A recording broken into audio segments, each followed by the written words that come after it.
जैसा कि मैंने पहले वाले वीडियो में बोला था कि मैं अपने बारे में बताऊंगा, तो मेरा जन्म 1998 में ईस्वी में हुआ था। और मैं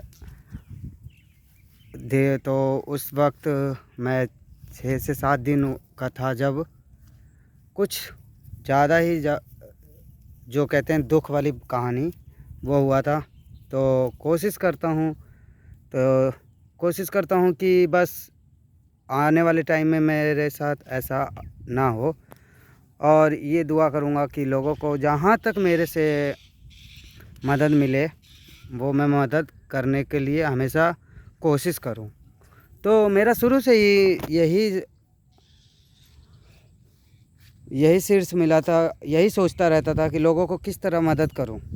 ज़रूरी नहीं है कि पैसा ही एक सब कुछ होता है मदद करने के लिए।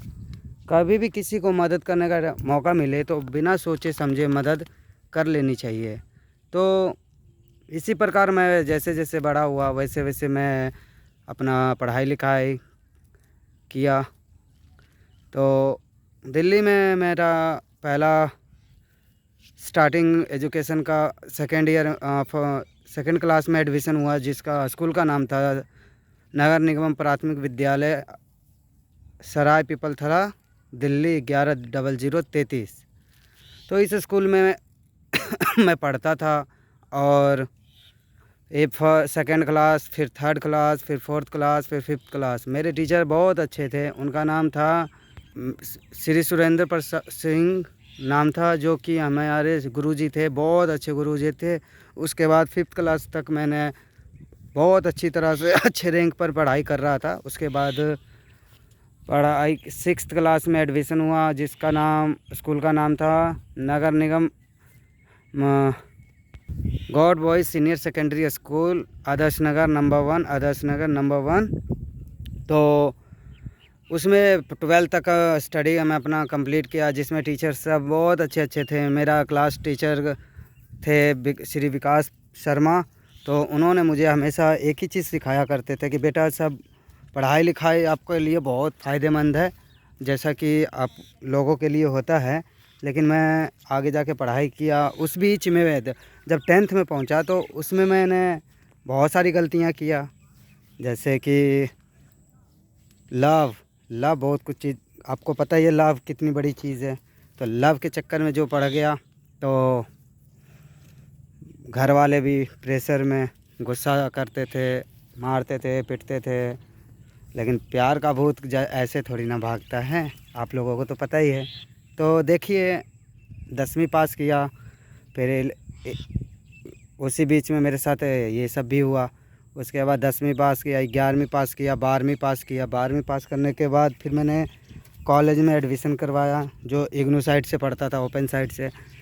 तो इग्नू साइड में पढ़ता था, तो वहाँ पे मेरा कॉलेज में फ्रेंड सब थे, जो कि मेरा फ्रेंड का नाम पहले था राधे, सोनू, ज्योति, प्रभा, और सारे दोस्त थे।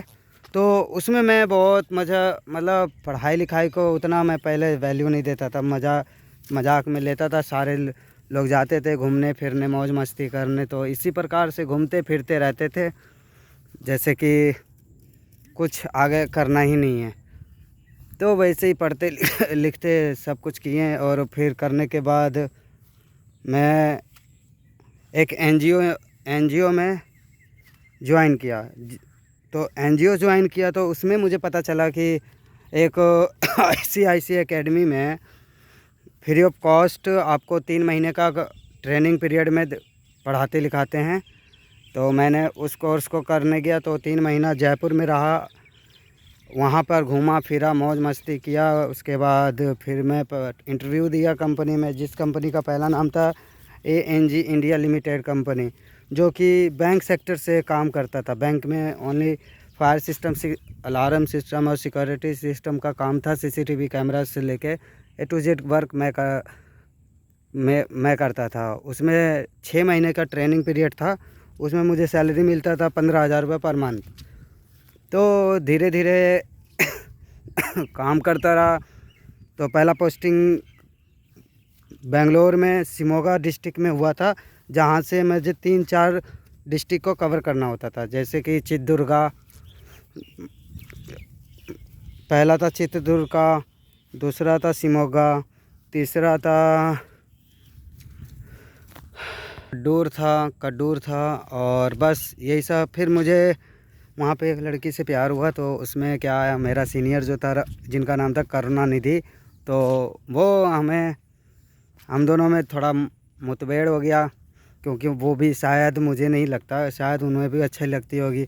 जिस लड़की का नाम था निसर्गा, उस लड़की को मतलब वो चाहते थे, बट मुझे उन्होंने बताया नहीं कभी। तो मेरे से वो बात करती थी, बट उनको हिंदी नहीं आता था। और क्योंकि वो कर्नाटक में पड़ता है, तो कर्नाटक वाले लोग ओनली कन्नड़ बोलते हैं और इंग्लिश बोलते हैं, हिंदी कम लोग बोलते हैं। जो लोकल लोग होते हैं, वो लोकल के निवासी होते हैं, जो इनको हिंदी बोलना बहुत कठिन होता था, तो वो लोग कन्नड़ में और थोड़ा बहुत इंग्लिश में बात कर लिया करते थे। तो मैं इंग्लिश में बात कर लेता था। तो इसी प्रकार से मैं किया तो उन्होंने कंपनी में कॉल करके मेरा शिकायत की है। शिकायत करने के बाद वो बोले, बबलू ऐसे ऐसे करते हैं। वो एग्जैक्ट वर्ड जो था वो नहीं बताएं कि ये है। तो मुझे गुस्सा आया, तो मैंने उस काम को रिज़ाइन करके दिल्ली वापस आ गया। और दिल्ली वापस आने के बाद क्या हुआ कि 1-2 महीना तो ऐसे ही बीता। उसके बाद वीडियो ज़्यादा लंबा हो रही है, तो आगे का कहानी सुनने के लिए नेक्स्ट ब्लॉग में डालेंगे, तो आप सुनिएगा। जब तक के लिए जय हिंद, जय भारत।